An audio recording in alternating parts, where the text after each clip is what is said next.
bersama saya Andel dalam acara Team Day Youth Broadcasting Class 2021. Pertama-tama kita bakalan mengupas, bukan mengupas sih, lebih tepatnya mengulik profil seseorang yang cukup fenomenal dalam dunia sastra bahasa. Penasaran kan?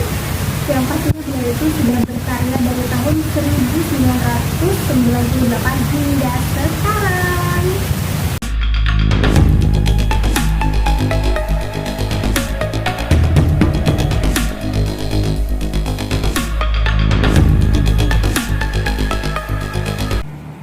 Lahir di Barabai, Kabupaten Hulu Sungai Tengah pada tanggal 7 Januari 1972, dan dengan prestasi yang kalau dibilang tuh, kalau misalkan kita urutkan itu ya, sampai hari raya juga nggak kelar-kelar saking banyaknya prestasi yang udah beliau raih nih ya. Mengikuti Kongres KSI 2 di Bogor pada tahun 2012, pernah diundang sebagai peserta tamu karya Taman Budaya se-Indonesia di Jambi pada tahun 2013, terbaik satu naskah monolog utuh Talungku Puan Pilanduk di Taman Budaya pada tahun 2015, juara satu lomba bercerita bahasa Banjar tingkat provinsi di Ombudsman di tahun 2017, juara satu menulis puisi tingkat nasional di tahun 2021 ini dalam acara Prasifa Publisher, juara satu menulis puisi tingkat nasional 2021 dalam acara AE Publisher, juara satu cipta lagu Mars Perempuan PGRI se-Kalimantan Selatan di tahun 2021 ini juga, dan masih banyak lagi karya-karya analog puisi lainnya yang sampai sekarang masih terus berjalan.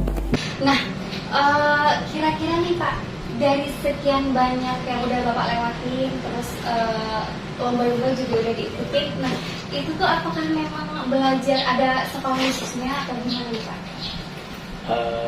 Kalau masalah sekolah khusus tidak ada. Hanya saja yang pertama, karena kebetulan saya guru bahasa Indonesia, jadi kuliahnya di jurusan bahasa Indonesia. Jadi setidaknya belajar tentang masalah sastra bahasa Indonesia kan sudah makanan di bangku kuliah ya, seperti itu. Ada basicnya ya Pak? Ada ya? basicnya. Itu sudah berapa lama ya Pak ya? Apa dari Bapak sekolahnya memang dikhususkan untuk mendalami bahasa atau gimana? Sebenarnya tidak, serba kebetulan. Jadi kebetulan itu kalau saya bercerita mungkin panjang, ya panjang cerita. Boleh saya cerita sedikit? Boleh. Oke. Jadi sebenarnya dulu sebelum saya kuliah di guru bahasa Indonesia, dulu saya pernah kuliah di ATPN jurusan Teknik Pertambangan. Nah, jadi saat itu di situ sudah hobi menulis. Nah, jadi waktu survei dan lain sebagainya, saya nulis puisi, menulis cerita, jadi berbau sastra. Cuma saya waktu itu belum tahu yang saya tulis, cuma apa yang saya keluarkan ada di hati, saya tulis. Entah itu cerpen, entah apa saya tulis. Saya tidak mengerti, oh ini sastra, ini bentuknya tidak. Bawahnya mengalir saja. Nah, jadi waktu itu berhenti saya bekerja di pertambangan. Nah, baru saya kuliah di keguruan bahasa Indonesia, jurusan bahasa Indonesia. Nah, di sana saya menemukan kembali, oh ini yang saya tulis dulunya. Nah, akhirnya sedikit demi sedikit mendalami. Dengarnya Bapak memang berprofesi sebagai guru ya? Betul. Nah, itu tuh cara untuk memperkenalkan kepada murid-murid Bapak, ini loh bahasa Banjar, ini bahasa Indonesia, ini bahasa lainnya yang ada di Indonesia, itu gimana Pak? Biasanya kalau untuk memperkenalkan bahasa Banjar ya spontan saja. Karena apa? Karena kita orang Banjar, paling tidak kita harus menguasai dulu bahasa Banjar. Jadi biasa saya mulai memakai pantun, bisa juga kan istilahnya ya sering juga mengajar tidak mesti harus memakai bahasa Indonesia secara keseluruhan. Jadi ada kalanya saya berbahasa Banjar untuk mengenalkan anak-anak. Tapi jujur saja saya heran anak-anak milenial sekarang banyak yang kurang tahu bahasa Banjar. Betul Pak. Iya kan? Nah entah kenapa saya juga kurang tahu. Jadi kadang-kadang mungkin bertanya, Pak itu apa Pak maksudnya? Pade itu bahasa Banjar. Nah sedikit-sedikit baru saya masukkan bahwa bahasa Banjar itu sebenarnya kita bagi menjadi dua, ada bahasa Banjar Hulu, ada bahasa Banjar Kuala. Nah itu ada pembagian-pembagiannya. Nah yang saya ucapkan di sini adalah bahasa Banjar Hulu. Nah kalian pun berbicara bahasa Banjar ini adalah bahasa Banjar Hulu. Saya jelaskan seperti itu. Oh begitu. Ya, akhirnya mereka mengerti. Nah, pemirsa, ini ada beberapa cuplikan. Silakan dilihat dulu.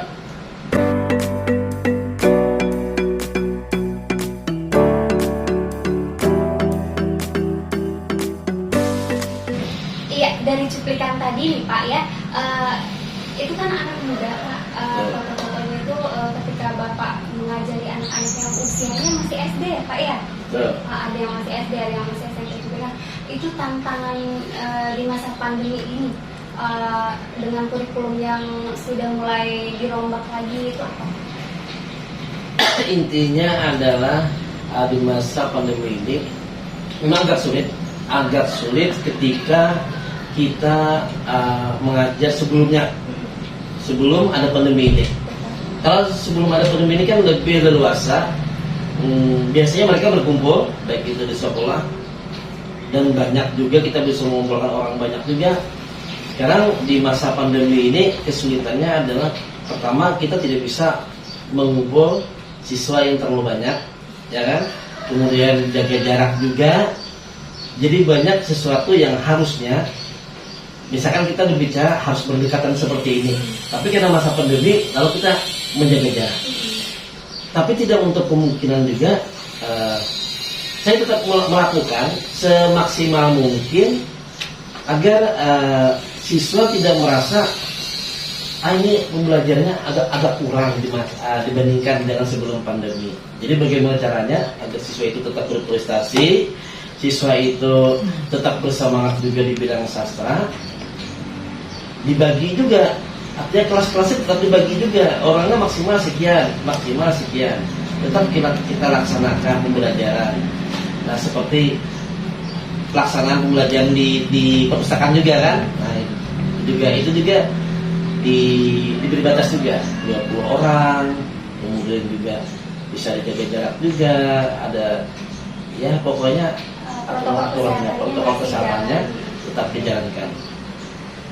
Oke, nah segmen kali ini masih penasaran kan dengan siapa sih bintang tamu kita kedua? Tetap di Jet Broadcasting Class 2021.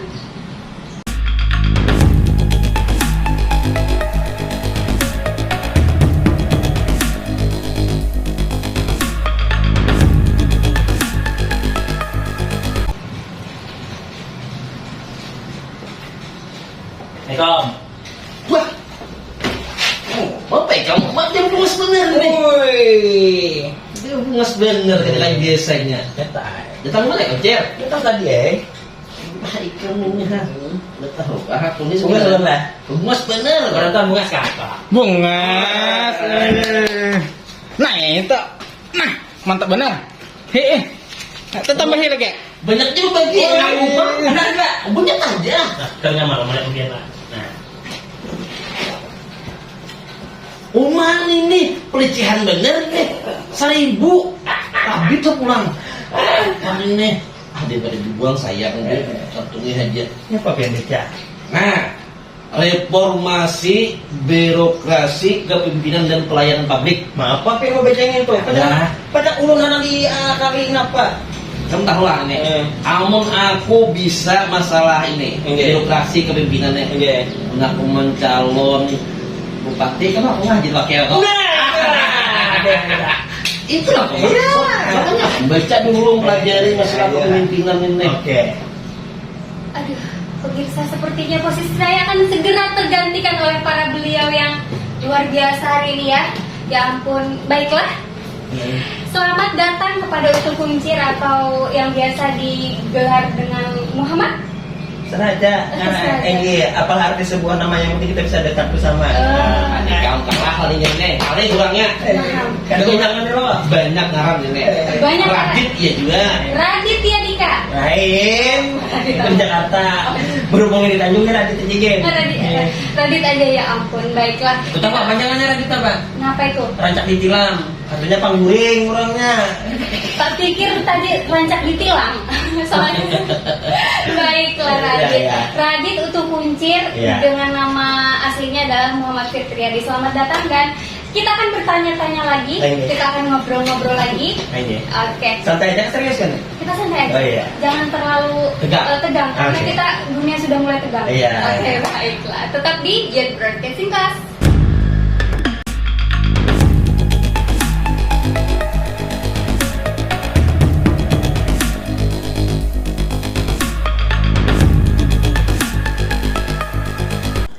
Juara 1 Lomba Bakisah Bahasa Banjar tahun 2011 tingkat provinsi, Juara 1 Lomba Bakisah Bahasa Banjar tahun 2012 tingkat provinsi, Juara 1 Lomba Bakisah Bahasa Banjar tingkat provinsi tahun 2013, Juara Favorit Lomba Bakisah tingkat provinsi tahun 2013, Juara 3 Lomba Bakisah Bahasa Banjar tahun 2014, Penyaji Terbaik 1 Festival Monolog tahun 2012 Sekalsel, Juara 1 Baturai Pantun tingkat provinsi tahun 2012, Juara 1 Baturai Pantun ASKS tahun 2021, 10 besar nominasi Sayembara Menulis Puisi ASKS tahun 2013.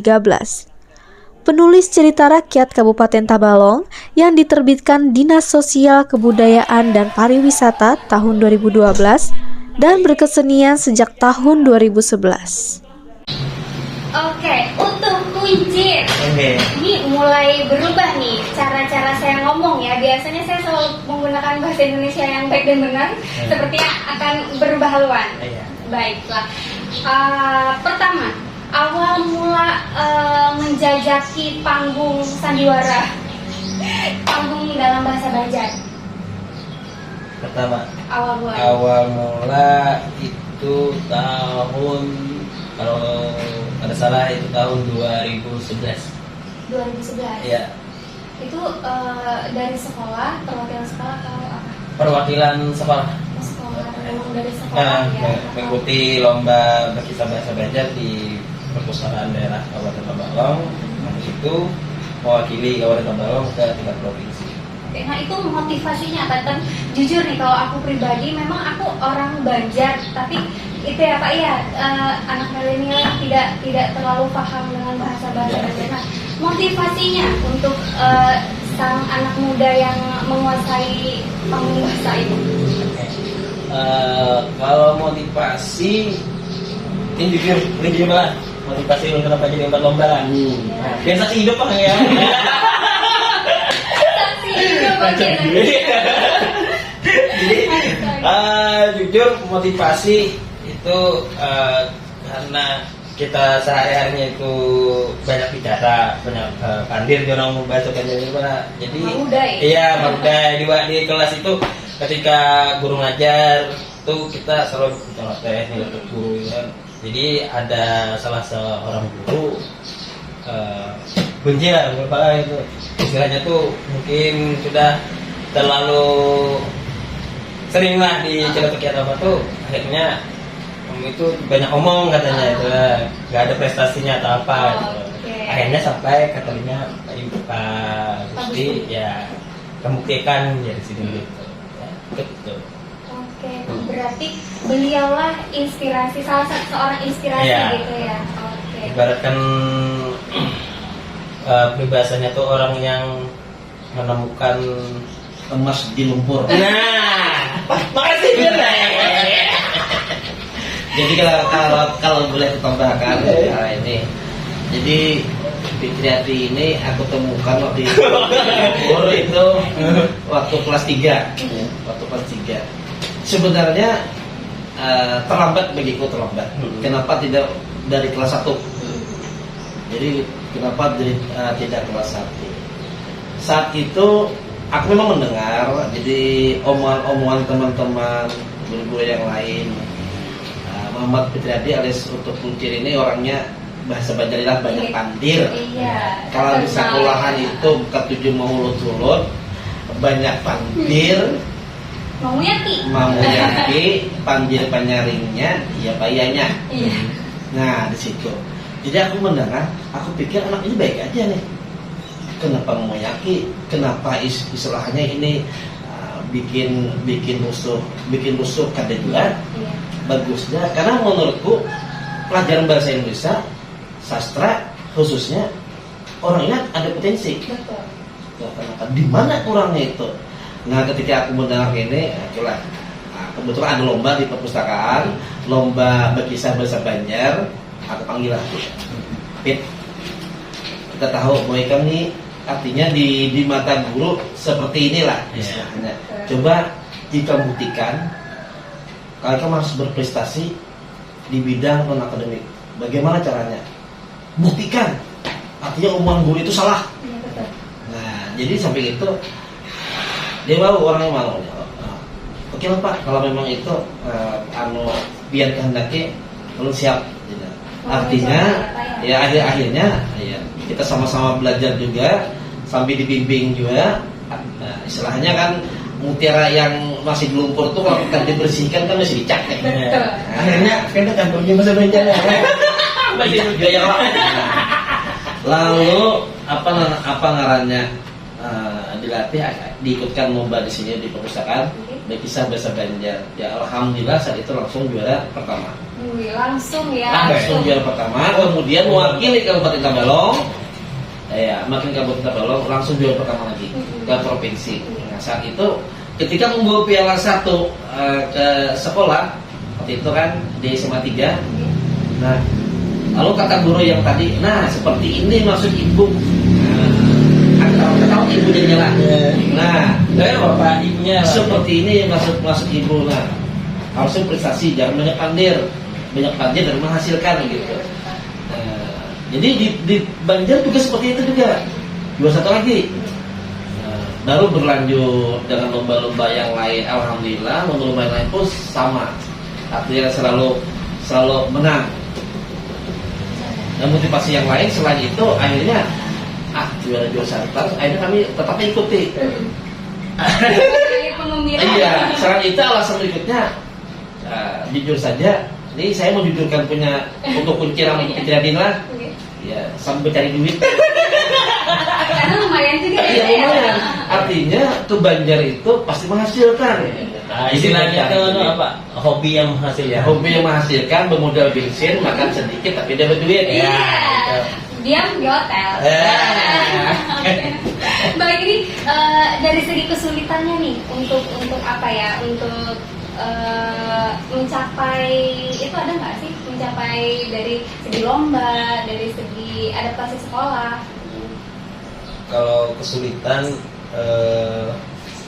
dalam ikuti lomba itu mungkin prosesnya itu kan kita perlu proses panjang latihan, tidak instan maksudnya. Jadi ada proses, kita ada ini lomba, misalkan lomba berkisah, lomba bertutur pantun atau lomba monolog, itu ada proses yang panjang, mulai dari kita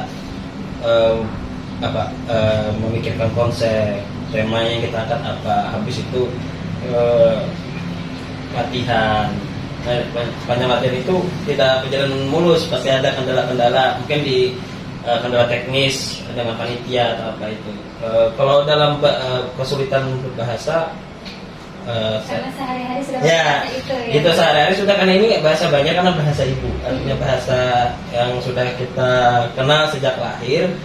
Yang sulit itu kalau kita mengubah ke bahasa Indonesia. Jadi kita harus benar-benar harus dengan apa, ibarat musik ada ritmenya, jangan sampai cepat. Itu akhirnya kembali ke bahasa Banjar. Karena apa? Dalam bahasa Banjar, terutama kita Banjar Hulu, itu pasti kesulitan mengucapkan vokal. Iya,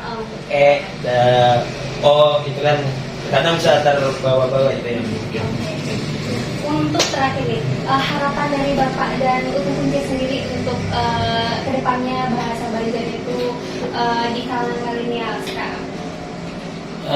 harapannya bahasa Banjar ini jangan dianaktirikan satu dulu. Yang pertama itu jangan dianaktirikan. Artinya kita tetap menjaga budaya kita, bahasa kita, ya, walaupun kita bahasa Indonesia adalah bahasa persatuan, tapi bahasa Banjar itu adalah milik kita. Jangan sampai anak-anak muda, anak-anak milenial tidak mengerti bahasa Banjar. Nah itu harapan saya. Jadi dengan cara apa? Dengan cara banyak sebenarnya kalau kita ingin menggali bahasa Banjar itu mengikuti lomba-lomba dan sebagainya. Nah seperti tahun tadi baru-baru tadi Muhammad Firtiardi alhamdulillah juara 1 lomba bab pantun bahasa Banjar. Pantun. Nah itu kan salah satu itu salah satu mengangkat budaya juga bahasa Banjar ya dengan cara berpantun tadi. Kan tidak semua orang bisa berpantun apalagi berbahasa Banjar. Kalau bahasa Indonesia kan banyak tuh buku-buku bahasa Indonesia. Nah itu salah satunya seperti itu. Kosakata bahasa Banjar. Ya, saya tadi mengatakan salah satu kan, salah duanya biar ini. Salah duanya itu silakan.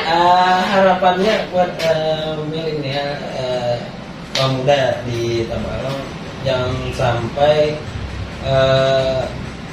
malu menggunakan bahasa Banjar. Sehingga anak muda itu banyak yang ke Jakartaan, terutama menggunakan bahasa, cuma bukan bahasa Indonesia yang baku, sudah kayak bahasa lu gua banyak itu kan banyak apalagi yang sekarang anak muda banyak yang itu menggunakan bahasa gaul. Iya bahasa gaul bukan bahasa Indonesia yang baku. Kalau seandainya bahasa Indonesia yang baku, benar nggak apa-apa. Itu artinya memang bahasa sementara yang dipakai kayak lu, gua, ya itu kan bukan bahasa Indonesia benar. Itu kan bahasa daerah orang. Kenapa daripada menggunakan bahasa daerah orang yang baik menggunakan bahasa daerah kita. Kadang anak-anak muda kita banyak yang tidak mengetahui kosakata bahasa Banjar, misalkan naun, harai, andika, bahasa Banjar dulu kan? Iya.